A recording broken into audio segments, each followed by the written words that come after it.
Tonight, Denver 7 is shedding light on the money you pay for the place you live, whether you rent or own.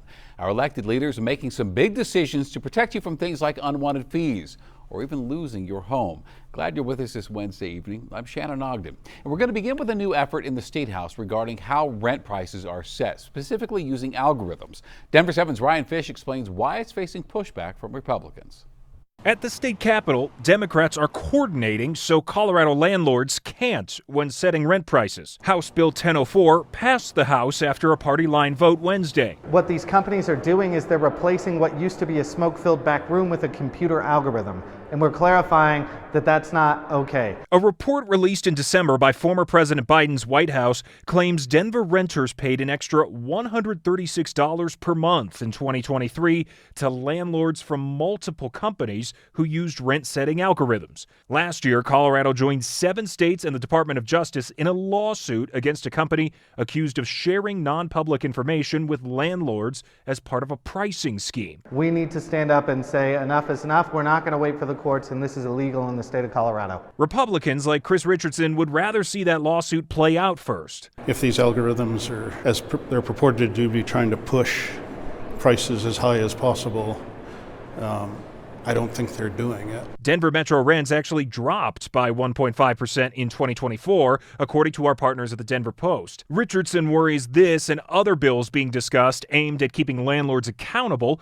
actually go too far. In my communities that I represent across the Eastern Plains, they're small businessmen. They're moms and dads or elderly that have downsized, they've kept their house, they're renting it out, they're housing providers. I just don't think we need more regulation, more legislation in this. Anytime the government interferes, we distort the market, and the results are going to be unexpected. The Colorado Apartment Association told us in January these algorithms are a critical tool for measuring the market. Bill sponsor Javier Mabry says there's been some compromise. We put an amendment in the bill that said landlords are not liable unless they knowingly participated in a scheme to fix prices. But proving that could present another challenge if the bill passes the Senate and goes on to become law.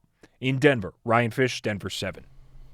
And going in depth, as you just heard, the state of Colorado is part of a lawsuit against 6 major apartment leasing companies and the software firm RealPage. They're accused of conspiring to raise rent prices and keep them high.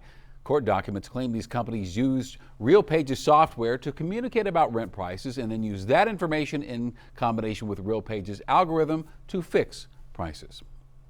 Well, Colorado homeowners are a step closer to receiving more protections from homeowners associations.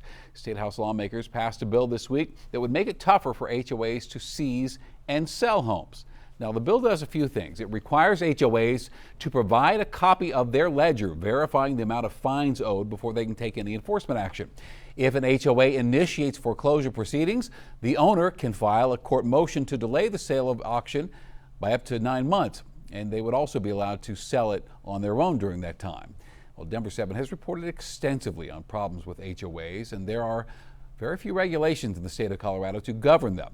Over the past few years, HOAs have seized hundreds of homes in Colorado because of unpaid fines that were levied for breaking HOA rules. The HOAs then would sell the homes for just a fraction of their market value.